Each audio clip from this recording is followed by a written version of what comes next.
Hello everybody, welcome to Hardware Set Pro. Today I'm going to show you how to change brightness level on Samsung Galaxy S21.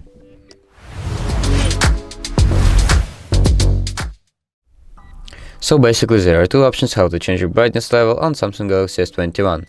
So the first one is swiping down here from upper part of your screen to open the quick settings panel, and right here you'll have this slider right here, so you can adjust your brightness level manually. And the second option, you'll need to open up your settings and scroll down here to display, and here you can adjust your brightness level manually as well, or turn on the adaptive brightness so your brightness will adjust automatically to your environment and activities on your phone.